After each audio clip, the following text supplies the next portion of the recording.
مولا حسین کی ایک کنیز تھی جس کا نام بی بی شیرین بتایا گیا ہے. وہ سیدہ فاطمہ الزہرا رضی اللہ تعالیٰ عنہ کی بھی خدمت کر چکی ہیں. بی بی شیرین اس کو حضرت امام حسین نے آزاد کر دیا تھا. وہ کہتی تھی کہ میں آزاد نہیں ہونا چاہتی ہوں. کہا تھا کہ تو بڑھاپے کو پہنچ چکی ہے, تجھے ہم نے آزاد کر دیا. اور اس کے بعد مولا حسین نے جب یہ مدینہ طیبہ میں تھے, بی بی شیرین کو کہا تھا کہ تو آزاد ہے, جا. بہت سارا مال دیا تھا اور جمع کر کے کہا تھا کہ تو چلی جا, اپنی بقیہ زندگی آرام سے گزار. تو کہتی ہے ایک شرط ہے میری, میں اس شرط پر جاؤں گی.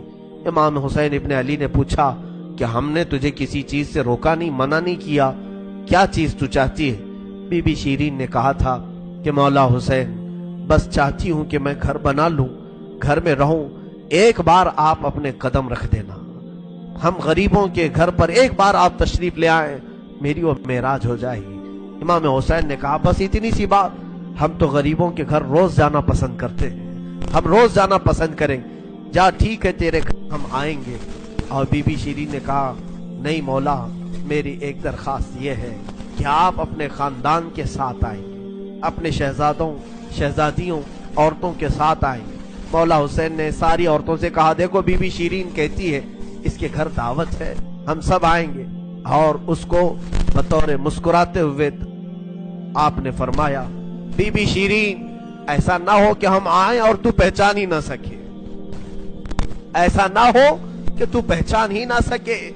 قدموں میں گر گئی, کہا کہ میں آپ کے گھر کی کھائی ہوئی, میں آپ کی پروردہ, کبھی آپ کو نہ پہچانوں, ایسا کیسے ہو سکتا ہے. وہ خاتون گئی, کوفہ کے قریب ایک چھوٹی سی بستی میں گھر بنایا, بڑا اچھا سا گھر بنایا.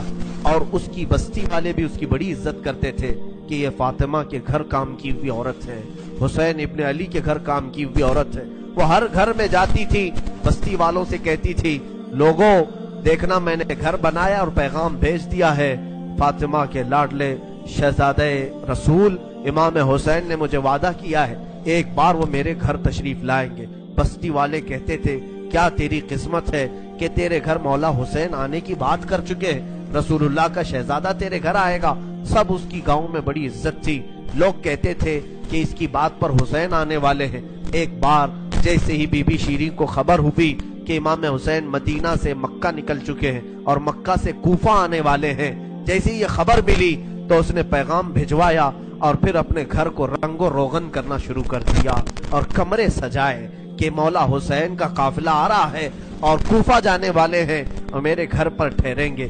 جنگ کی کوئی خبر ہی نہیں تھی. گاؤں والوں کو جیسی اطلاع ہوئی, گاؤں کے سارے لوگ اس کے ساتھ مل گئے. پورے گاؤں میں سارے لوگ گھروں کی تیاریاں کر رہے تھے اور سب لوگ روز انتظار کرتے.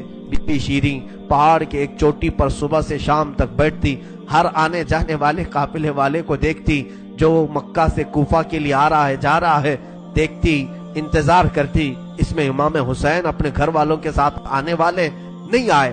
کئی دن گزر گئے اور اسی رات, اسی زمانے میں ایک رات ایسی آئی کہ اس کے گھر ایک عورت آئی. کہا بی بی شیرین اٹھو جلدی. کہا کیا؟ کہ حاکم بصرہ ابن زیاد کا لشکر, بہت بڑا لشکر ہے اور وہ لشکر باہر آیا ہوا ہے, تیرا بڑا گھر ہے, وہ چاہتے ہیں کہ آج کی رات تیرے گھر میں گزارے. کہا کون لوگ ہیں, کیوں آئے ہیں؟ کہا سنا ہے کہ ایک باغی نے بغاوت کی تھی اور اس کا سر کچل دیا گیا, اسے مار کر کے اس کا سر لایا گیا ہے اور اسی کو دمشق امیر المومنین یزید کے پاس لے جایا جا رہا ہے. بی بی شیرین نے کہا پتہ نہیں کون سا باغی تھا, کس نے بغاوت کی تھی, کس سے جنگ ہوئی تھی, خبر نہیں ہے. بہرحال اگر حاکم کا قافلہ گھر کے دروازے پر کھڑا ہے تو میں دروازہ کھول دیتی ہوں.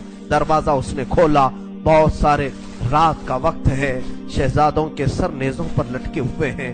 حسین ابن علی کا چہرہ دھول میں اٹا ہوا تھا, زلفیں چہرے پر آئی ہوئی تھیں, بیبیاں سب باندی بنا کر لائی گئی تھیں اور سب جکڑی ہوئی تھیں, چہرے ان کے بالوں سے ڈھاکے ہوئے تھے.